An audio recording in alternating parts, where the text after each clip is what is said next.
Here is the only shadow panther that I care about. Hello, my baby! Hello, my honey! Hello, my ragtime gal! Sonny, you kissed my wife! Baby, my heart's on fire! The Studio Series dips into the Bumblebee movie well again, with core-sized Ravage. Cliff notes: Ravage is a minion of Decepticon Soundwave, one of his deployable cassettes, who turned into a robotic jaguar, or panther, or pretty much any predatory large cat. They tooled him up in the awesome Cybertron battle scenes for that Bumblebee movie, and even let him deploy for the cameras, though that was pretty much all you saw of him. But that was enough for Hasbro to exploit for the action figure market, and here we are. The box is of note, because it's among the first to feature Hasbro's wussy boy attempts to cater to the environmentalist crowd by ditching the plastic windows. Instead, you have free and open access, and there are reports that thieves and shoplifters are already boosting these things right out from under the noses of retailers. Don't say we didn't warn you. But the front is fairly plain, just a mess of logos, with some CGI character art on the side. The back shows off both modes, with a facial close-up on the side. Meow. And I would say let's open this box to review the figure, but it's already open, so insert bad cat pun of your choice here and let's get started. Here's an example of how ridiculously easy it is to boost this figure right out of the box.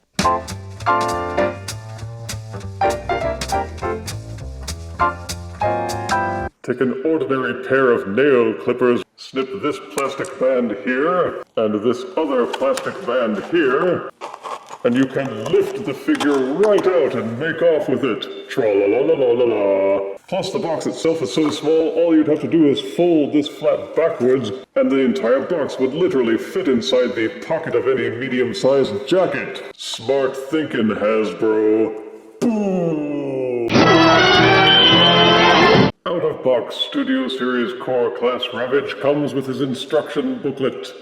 Also, he comes with 2 gray missile launcher accessories, a tiny plug-in hair dryer accessory, and he also comes with the end cap that's supposed to plug into Studio Series Voyager Soundwave's gun accessory. It's not a bad selection for a core class figure, but they pretty much had to since the figure itself is smaller than most core-sized figures. And this is Studio Series Bumblebee Movie Core Ravage in his alt mode. And admittedly, it ain't much.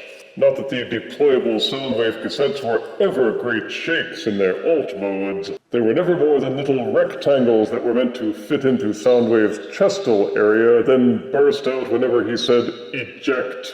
And they didn't do much to make Ravage's alt mode look like anything other than a wadded-up robot cat. You can see the head and tail here. You can see the cat legs just curled up at his sides.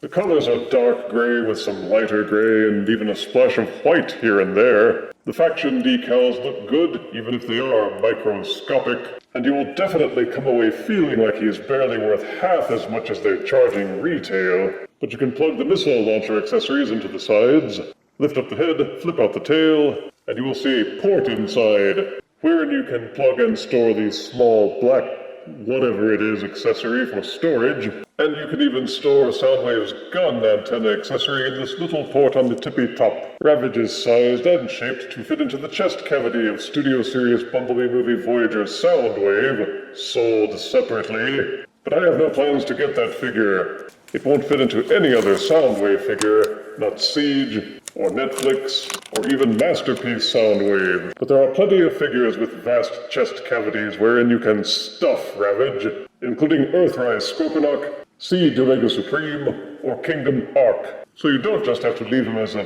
box on your shelf. No doubt collectors who can't get Studio Series Soundwave, or who didn't want to, will find places to stick him. To transform Core Ravage into his beast mode, first de-accessorize him, turn him right side up so you can see the head, then untab the front legs from the sides. You will see a tiny bump and a tiny groove on the inside of the leg. When transforming to alt mode, those push and tab together to hold him in place. When transforming to beast mode, untab them and unfold the legs. Fold the head up and out, The hind legs similarly peg into these tiny holes on the inside of the body. They hold in pretty tight, but unpeg them. When transforming to alt mode, it can take a little bit of pressure to get them to tab in. Unpeg the rear legs, unfold them, untuck the tail from underneath his legs, and if you haven't taken that tiny little accessory off of his belly, you may do so now. This plate behind Ravage's back hinges upwards, and the trickiest part is getting the hind legs back into place. There's a secondary hinge set on the inside. Untab and roll it backwards. Keep angling the tail plate out of the way, and the legs will push and notch in behind the tail plate. When transforming to alt mode, it can be tricky to get this part out from behind the tail, but if you have everything angled properly, it should pull out and rotate back into place. But once you have it tucked back behind the tail, rotate the hind legs until they're pointing down, then just angle everything until it's properly cat-like. And this is Ravage in his much better beast mode. And you gotta admit, it does look like a robotic predatory cat. The colors are still dark gray. I really wish they'd done it in black, with lighter gray sections on the limbs, and the tiny white patches. They did give him a nice pair of yellow eyes, and there is a lot of sculpted detailing, and his silhouette is convincing. He's got the thicker upper body of a cat, with a narrow waist and these flared hips. I thought the snout was a little too narrow based on early images, but once you have him in hand, it's not so bad. They even etched ridges along his spine to convey a sense of non-existent flexibility. I would like to have seen some silver on the fangs, but it's something users can add themselves later. One thing that Core Ravage has going for him is width. Generation 1 Ravage was almost two-dimensional. And War for Cybertron Micromaster Ravage is cute and everything, but it's still clunky and ungainly.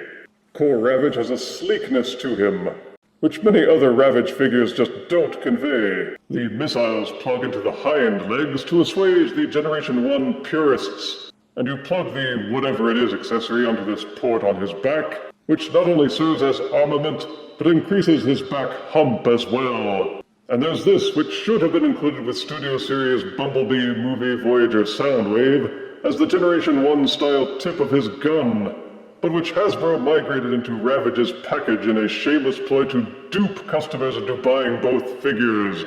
They even made the peg smaller than 5mm so it won't fit into any of the ports for any other figures. You won't get me, Hasbro. The head hinges up and down, and they didn't have to, but they included an opening and closing jaw. Each foreleg is capable of a full rotation at the shoulder. They are hinged to rotate forwards and backwards at the mid-joint. And each paw will flip up and down. The tail will hinge up and down as well. Each hind leg will also do a full rotation. They have one hinge that will rotate forwards and backwards, and a second hinge near the ankle, which will also rotate forwards and backwards, though these joints are particularly tight, and each hind paw will also flip backwards and forwards. Each of his limbs will angle in and out very slightly. You can even use his tail as a tripod to put him into a pouncing leap, so despite the diminutive size, you can get a lot of excellent posing out of Ravage. For size comparison, here is Studio Series Bumblebee movie Core Ravage, next to War for Cybertron Micromaster Ravage. Here is Studio Series Core Ravage, next to War for Cybertron Kingdom Core Class Soundwave. Here is Studio Series Core Ravage, next to Netflix Voyager Soundwave. And here is Studio Series Core Ravage, next to Masterpiece Ravage. Studio Series Bumblebee movie Core Ravage seems to carry on the general quality of the core-sized figures. Positives are the beast mode is well detailed, well articulated, well proportioned, and comes with more accessories than you would normally see in a core figure. He poses well, and just looks a lot better than almost any other Ravage figure that's been done in recent years. Negatives are that he's light, he hasn't got much heft.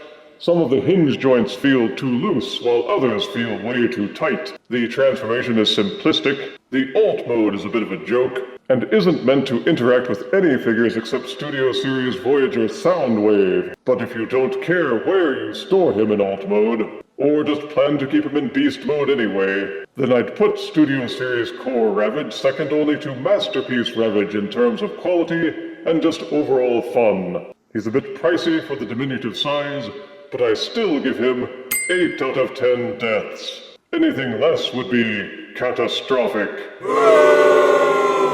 What? If you refuse me, honey, you lose me. Then you'll be left alone, oh baby. Tell them all and tell me I'm your own.